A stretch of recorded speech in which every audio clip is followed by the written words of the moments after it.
你好，我们是自驾房车漫游中国的福旺家。从昨天到今天，广东天气突变，我们所在的这个营地啊，气候也是急剧下降，伴随着天气预报准确的暴雨橙色警报，大暴雨在夜间真的来了啊！谁说天气预报不准的？前2天我们还酷暑中的感觉，白天30度，房车里就有30、34度了。上午、下午都想着跑了去淋浴，晚上睡觉基本不用盖被。但是这2天连续的下雨，夜间最低气温降到了14度，晚上不得不又把羽绒被拿出来了。我们现在还在房车营地，但是暴雨并不能困住我们的脚步啊！我们在规划下一段的行程，初步计划呢是离开广东后北上，经过广西到贵州。贵州是多山多水多溶洞多民族，有好多特别美的独特风景。过段时间疫情平稳些，我们就出发。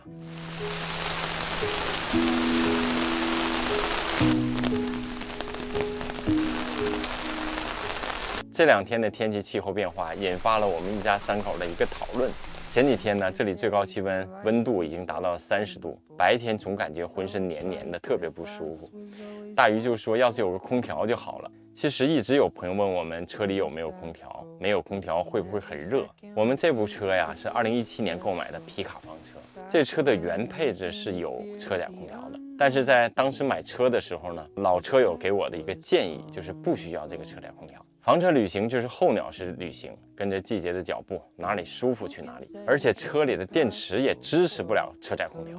还有的老车友说，他买了1年多了，一次都没用过。当时我觉得有道理啊，然后就把空调换成了一个顶置的双向换气扇。这几年旅行下来啊，说实话，没有感觉太大的问题，就是有1、2次遇到了非常热的天，然后就立马开车去气候舒服的地方。但是这次啊，由于暂时固定驻车在一个地方，要等疫情缓解以后再出发，就感觉这几天真的是热呀，超级不舒服的感觉。所以我们开了一个家庭会议，做了一个重要决定要换房车了。我们要结合这几年自驾房车旅行的经历和使用体验，对未来新房车的功能布局有一些自己的想法。原来这部车带着我们一起去过很多地方，只是我和小妹儿我们2个人，这车能非常不错的满足我们的需求。但是现在儿子大鱼加入拍摄妈妈爸爸房车旅行生活了，这车就不够用了，无论是水呀、电还有空间。儿子大鱼的那个单人床啊，真是又窄又小，睡觉非常不舒服。这几年小妹儿洗洗涮涮呢都是手洗，纯手洗，真的是辛苦她了。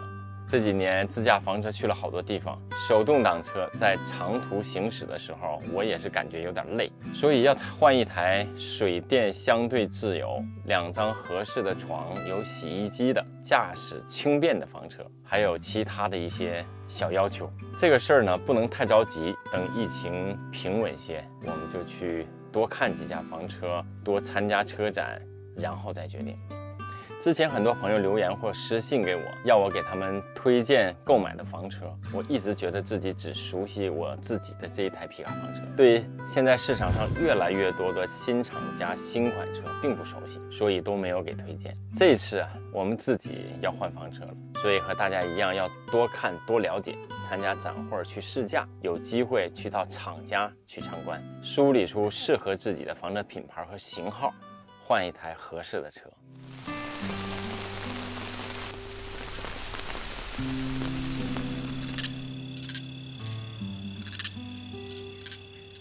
近期啊，我们一直在这个房车露营地，远离都市，远离人群。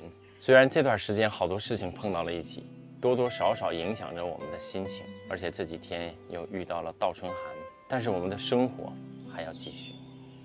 虽然历经波折，还是要努力追求踏实美好的生活。在这里呢，我想祝朋友们身体健康，一切顺利。这就是福旺家的房车生活，你喜欢吗？如果你喜欢，请长按点赞支持我们。我们下期再见。今天小妹儿给我冲了泡了啊，开始。今天小妹儿给我们冲了，不是冲了，一开始1、2、3，开始3、2、1。今天小妹儿给我们冲了。